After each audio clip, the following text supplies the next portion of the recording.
در دوره چهاربینی‌ها بخشیده به روز زبان دولتی و 30مین سالگرد روز قبول کنستیتوسیای جمهوری تاجیکستان جهت ترغیب طرز حیات سالم با اقدام بخش کار با جوانان و ورزش در ناحیه واسع مسابقه گشاد بازی والیبال دایر گردید. در مراسم رسمی آغاز چهاربینی بعد صدا دادن سرود ملی رئیس ناحیه واسع از دستاوردهای ورزشکاران ناحیه جلب نورسان جوانان به طرز حیات سالم، اشتراک فعالانه ورزشکاران تاجیک در مسابقه‌های سطح بین‌المللی و پرافشانی پرچم دولتی تاجیکستان یادآور گردیده و اشتراکچیان چهاربینی موفقیت آرزو کردند. مسابقه ورزشی اوید به والیبال میان جوانان شهر و ناحیه‌های جمهوری برگزار گردیده ایستاده است. این هم باشد بهر دوستی جوانان تمام جمهوری و همچنین بهر تشکل طرز حیات سالم جوانان نقشی مهم می‌بازد که این مسابقه زیر عنوان نیست با تروریسم و اکستریمیسم با جلب جوانان جمهوری برگزار گردیده ایستاده است که ما با این واسطه با برگزار نمودن مسابقه‌های گوناگون ورزشی میان جوانان می‌توانیم همه گونه عامل‌های نامطلوب را از جمله تروریسم و اکستریمیسم را محکوم نموده ضد آن عمل‌های نامطلوب مبارزه بریم.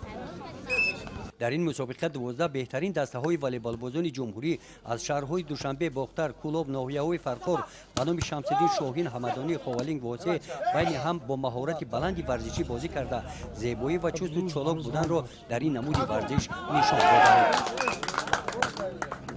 در اینجا 12 دسته والیبال بازان از تمام جمهوری تاجیکستان، سه دسته از شهر دوشنبه، یک دسته از ولایت ختلان، خب یک دسته از شهر کولاب، خب یک دسته از ناحیه واسع، از شمس‌الدین شاهین، از ناحیه حمدانی، از ناحیه فرخار.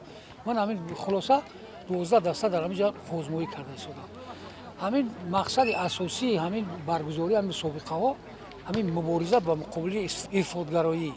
خب همین شخصانی که نسبت به تاجیکستان و نسبت به ملت بدگویی میکنند بگذار که بدانند که همین خیلی تاجیکستان همین کادرهای تاجیکستان همین جوانان همین قدر همین نیروی مستحکم دارند که اونها دویم یک جا هستند. اونها مثلا همین با واسطه همین ورزش دوستی رو باز مستحکم میکنند. این مسابقه ده‌ها مخلصان این بازی را به میدان‌های ورزشی جلب نموده گواهی از آن می‌دهد که این نمود ورزش در جمهوری در دوران صاحب استقلالی کشور رشد یافته. از برگزاری چنین چهاربینی‌ها با دریافت چهره‌های نو به نو دسته‌ها پرقوت گشته ایستاده، بازی‌ها باز هم شوق‌آور و دیدنی گشته ایستادند. از همین ناحیه واسع از همین دسته‌ای که مثلا من همین را راهبری میکنم 4 نفر همینو در دسته یکاچین جمهوری بازی میکنند.